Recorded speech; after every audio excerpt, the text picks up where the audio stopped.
Hi, welcome back to a very powerful module in the Rescu Academy Reigniting Your Relationship course. One of the most painful things that can happen in a relationship is if one partner has an affair. At the very least, it can cause a profound rupture in the space between them, and at worst, it is catastrophic and means the end. That's why sometimes an affair is actually what some partners do if they want to end the relationship, but don't have the courage to be honest and say the words and take responsibility. Having an affair is one way of forcing the innocent party to end it. I'm just going to imagine for a moment that you've just discovered that your partner has strayed.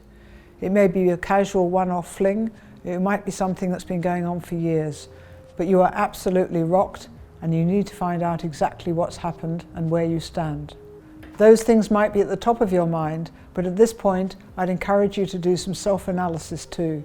You need to be calm and not caught up in the initial flurry of emotions, and be able to sit down and think carefully what you want and what you want to have happen. The full story of what happened may never become clear.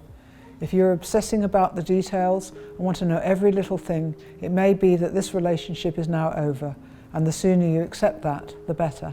But perhaps your partner is expressing deep regret and shame and says they wish it had never happened, they swear it'll never happen again, and so forth.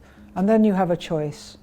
You can choose whether to forgive them and to move forward into a new relationship with them, because whatever happens, the old relationship has died, or you can decide that this is not something you are prepared to try and live with.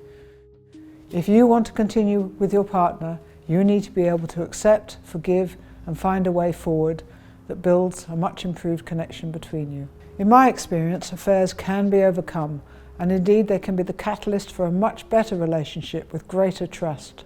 When you first find out, you're likely to be feeling intense anger, and underneath the anger may be humiliation that you've been shamed, and perhaps guilt that your partner felt it was necessary to take up with someone else.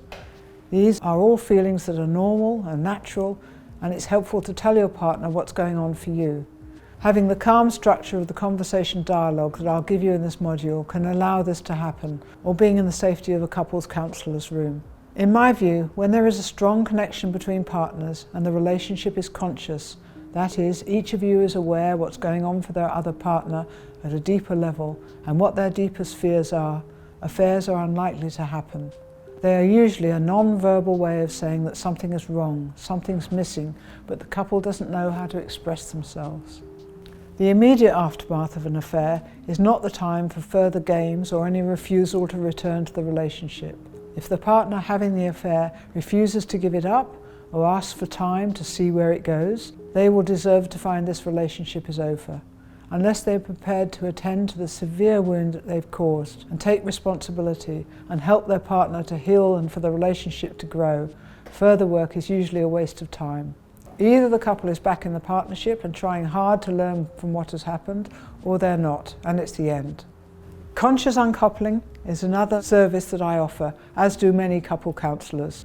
Conscious uncoupling is a term that you may have heard when it became headline fodder as Gwyneth Paltrow and her ex-husband Chris Martin announced their separation as conscious uncoupling. It is essentially a process so that the couple can split as painlessly as possible, but both can try and learn from what has happened and hope not to repeat this particular relationship again.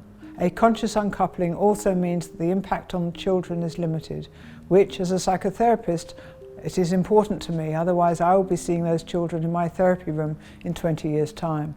Sometimes affairs happen because the boundaries between the couple were not made clear early in the relationship, and they have both continued with some assumptions rather than boundary agreements in place. I always advise that in their relationship there needs to be a conversation about what each regards as acceptable and what is a deal breaker. You can't make assumptions.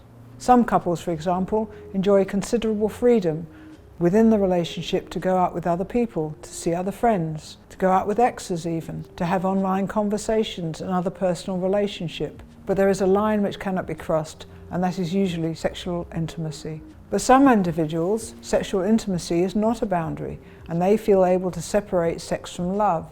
For these people, it's all right for them to have sex with several other partners, and they feel surprised or restricted and inhibited to learn if this current partner finds it unacceptable. Then there are workplace flirtations, which may be harmless but can easily develop into something more than was intended and can become toxic to the marriage.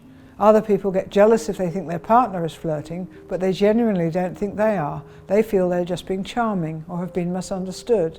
As you can see, communication on these issues is really important, and this is a conversation that needs to happen when things start to get serious and when the relationship is still forming. What are your boundaries? Where are your limits? What do you need from people outside the relationship? What do you regard as acceptable behaviour when you're in a relationship? By being explicit early on, you can both make it clear what you won't tolerate and what you need in terms of freedom to develop relationships with other people.